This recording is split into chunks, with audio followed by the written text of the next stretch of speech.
നമസ്കാരം. എല്ലാവർക്കും നമ്മുടെ പുതിയ വീഡിയോയിലേക്ക് സ്വാഗതം. അമ്പലപ്പുഴ ശ്രീകൃഷ്ണസ്വാമി ക്ഷേത്രം ആലപ്പുഴ ജില്ലയിലെ അമ്പലപ്പുഴ താലൂക്കിൽ സ്ഥിതി ചെയ്യുന്ന തിരുവിതാംകൂർ ദേവസ്വം ബോർഡിൻ്റെ കീഴിലുള്ള അമ്പലപ്പുഴ ശ്രീകൃഷ്ണസ്വാമി ക്ഷേത്രത്തിലാണ് ഞങ്ങൾ ഇന്നുള്ളത്. 15-ാം നൂറ്റാണ്ടിൽ ചെമ്പകശ്ശേരി രാജാവായിരുന്ന പൂരാടം തിരുനാൾ ദേവനാരായണൻ തമ്പുരാനാണ് ഭഗവാനു വേണ്ടി ഈ ക്ഷേത്രം പണി കഴിപ്പിച്ചത്. തിരുവിതാംകൂറിലെ 7 ക്ഷേത്രങ്ങളിൽ ഒന്നാണിത്. കേരളത്തിലെ പ്രശസ്തമായ 3 ശ്രീകൃഷ്ണസ്വാമി ക്ഷേത്രത്തിൽ ഒന്നുകൂടിയാണ് അമ്പലപ്പുഴ ക്ഷേത്രം. വലത് കൈയിൽ ചമ്മട്ടിയും ഇടത് കൈയിൽ പാഞ്ചജന്യവുമായാണ് ഭഗവാൻ ശ്രീകോവിലിൽ കാണപ്പെടുന്നത്. അമ്പലപ്പുഴ ക്ഷേത്രവുമായി ബന്ധപ്പെട്ട് മൂലം നാളിൽ ചമ്പക്കുളം പമ്പാ നദിയിൽ രാജപ്രമുഖൻ വള്ളംകളി നടന്നുവരുന്നു. ഈ ക്ഷേത്രത്തിൽ ഉപദേവതകളായി ശിവൻ, ഗണപതി, അയ്യപ്പൻ, ഭദ്രകാളി എന്നിവർക്കും പ്രതിഷ്ഠയുണ്ട്. മീനമാസത്തിൽ തിരുവോണം നാളാണ് ആറാട്ടായി ആഘോഷിക്കുന്നത്. ക്ഷേത്രത്തിൻ്റെ ഉൾവശം മഹാവിഷ്ണുവിൻ്റെ 10 അവതാരങ്ങളെ ചിത്രീകരിക്കുന്ന ദശാവതാര ചിത്രങ്ങളാൽ അലങ്കരിച്ചിരിക്കുന്നു. അമ്പലപ്പുഴ ക്ഷേത്രത്തിനുള്ളിലെ കളിത്തട്ടിൽ നിന്നാണ് ഓട്ടം തുള്ളൽ ജന്മം കൊണ്ടിരിക്കുന്നതെന്നും ഇതിനു പിന്നിൽ കുഞ്ചൻ നമ്പ്യാർ എന്നുമാണ് വിശ്വാസം. അമ്പലപ്പുഴയിലെ പ്രതിഷ്ഠ നടത്തിയിരിക്കുന്നത് നാറാണത്ത് ഭ്രാന്തൻ എന്നാണ് ഐതിഹ്യം. അമ്പലപ്പുഴ ഉണ്ണിക്കണ്ണനോടു നീ എന്തു പരിഭവം മെല്ലിയോടി വന്നുവോ. കൽവിളക്കുകൾ പാതി മിന്നി നിൽക്കവേ എന്തു നൽകുവാൻ എന്നെ കാത്തു നിന്നു നീ. തൃപ്രസാദവും മൗന ചുംബനങ്ങളും പങ്കുവയ്ക്കുവാനോടി വന്നതാണു ഞാൻ. രാഗചന്ദനം നിന്റെ നെറ്റിയിൽ തൊടാൻ ഗോപകന്യയായി ഓടി വന്നതാണു ഞാൻ. അമ്പലപ്പുഴ ഉണ്ണിക്കണ്ണനോടു നീ എന്തു പരിഭവം മെല്ലിയോടി വന്നുവോ. വീണ്ടും അമ്പലത്തിൻ്റെ ചരിത്രത്തെക്കുറിച്ച് പറയാൻ തുടങ്ങിയാൽ തെക്കൻ ഗുരുവായൂർ എന്നുകൂടി ഈ ക്ഷേത്രം അറിയപ്പെടുന്നു. കാരണം ഈ ക്ഷേത്രത്തിൽ ഗുരുവായൂർ നട എന്ന പരിപാവനമായ ഒരിടം കൂടിയുണ്ട്. ഇതിൻ്റെ ചരിത്രം എന്തെന്നാൽ 1789 ടിപ്പു സുൽത്താൻ കേരളത്തിൽ പടയോട്ടം നടത്തിയിരുന്ന സമയത്ത് ഗുരുവായൂർ ക്ഷേത്രം ആക്രമിക്കും എന്ന് കരുതി ഗുരുവായൂരപ്പൻ്റെ വിഗ്രഹം അന്നത്തെ നാട്ടുരാജാവ് അമ്പലപ്പുഴയിൽ എത്തിച്ചു. ഗുരുവായൂരപ്പൻ്റെ വിഗ്രഹം വെച്ച് പൂജ ചെയ്ത സ്ഥലമാണ് ഇന്നത്തെ ഗുരുവായൂർ നട. ഈറനോടെ എന്നും കൈവണങ്ങുമെൻ നിർമാല്യ പുണ്യം പകർന്നു തരാം. ഏറെ ജന്മമായി ഞാൻ നോമ്പു നോൽക്കുമെൻ കൈവല്യമെല്ലാം കാഴ്ചവെക്കാം.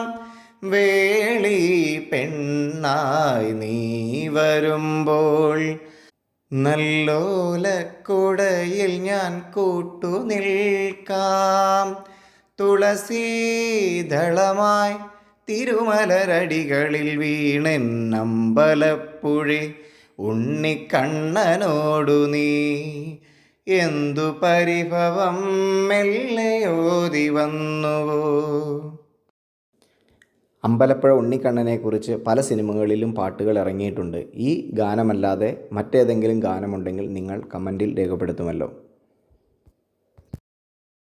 അമ്പലത്തിന് എത്ര പ്രാധാന്യമുണ്ടോ അത്ര തന്നെ പ്രാധാന്യത്തോടെയാണ് അമ്പലക്കുളത്തിനെയും കരുതുന്നത്. അതുകൊണ്ട് തന്നെ അത്രയും ശുദ്ധമായും വൃത്തിയായുമാണ് കുളത്തെ സംരക്ഷിക്കുന്നത്. കുളത്തിന് ചുറ്റുമതിലും കൽപ്പടവുകളും കെട്ടി സംരക്ഷിച്ചു പോരുന്നു.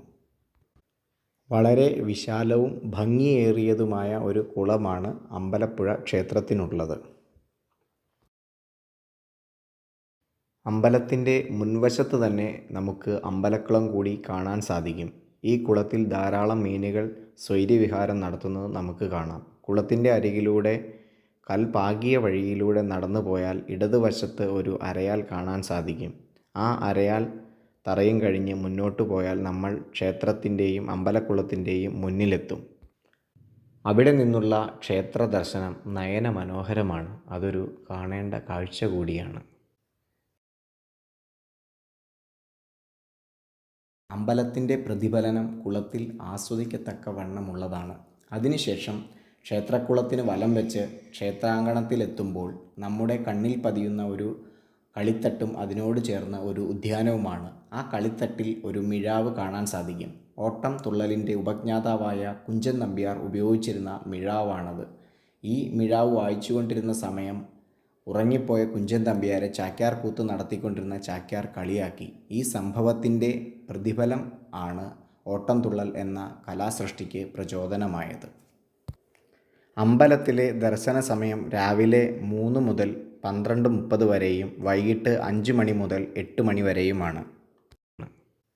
ഇവിടുത്തെ വിശ്വപ്രസിദ്ധമായ പാൽപ്പായസത്തെക്കുറിച്ച് അറിയാത്ത ജനങ്ങളില്ല. നിത്യവും ഉച്ചയ്ക്ക് തിടപ്പള്ളിയിൽ ഗുരുവായൂരപ്പൻ നേരിട്ടെത്തി നിവേദ്യം സ്വീകരിക്കുമെന്നാണ് ഐതിഹ്യം. പാൽപ്പായസം തയ്യാറാക്കി കഴിഞ്ഞ് കീഴ്ശാന്തിമാരിൽ ഒരാൾ പുറത്തിറങ്ങി വാസുദേവ എന്ന് നീട്ടി വിളിക്കും. ഈ വിളി പഞ്ചാര വിളി എന്നാണ് അറിയപ്പെടുന്നത്. ഇത് മറ്റൊരു ക്ഷേത്രത്തിലും കാണാൻ സാധിക്കാത്ത ഒരു ആചാരം കൂടിയാണ്. മറ്റാർക്കും പ്രവേശനമില്ലാത്ത ക്ഷേത്രാങ്കണത്തിൽ സ്ഥിതി ചെയ്യുന്ന മണിക്കിണറിലെ വെള്ളം കൊണ്ടാണ് പാൽപ്പായസം തയ്യാറാക്കുന്നത്. രാവിലെ 9 മണിയോടുകൂടി പാൽപ്പായസത്തിനുള്ള കൂപ്പൺ കൊടുത്തു തുടങ്ങും. 1 ലിറ്ററിൻ്റെ ഡെപ്പിയിലാണ് പാൽപ്പായസം വിതരണം ചെയ്യുന്നത്. 1 ലിറ്ററിന് 160 രൂപയാണ് ദേവസ്വം ബോർഡ് ഭക്തരോട് ഈടാക്കുന്നത്. പാൽപ്പായസ കൗണ്ടറിൽ കൂപ്പൺ എടുക്കുന്നതിൻ്റെ ക്യൂ ആണ് എൻ്റെ പുറകിൽ കാണുന്നത്. പാൽപ്പായസം ഭഗവാന് നേദിച്ചതിന് ശേഷം 1 മണിയോടുകൂടി ഭക്തർക്ക് നൽകി തുടങ്ങും. ഞങ്ങളും വാങ്ങി 2 ലിറ്റർ. ടേസ്റ്റ് എങ്ങനെയുണ്ടെന്ന് വെച്ചാൽ അസാമാന്യ ടേസ്റ്റാണ് പാൽപ്പായസത്തിനുള്ളത്. വെറുതെയല്ല കള്ളക്കണ്ണൻ്റെ ഇഷ്ടവിഭവമായി പാൽപ്പായസം മാറിയത്.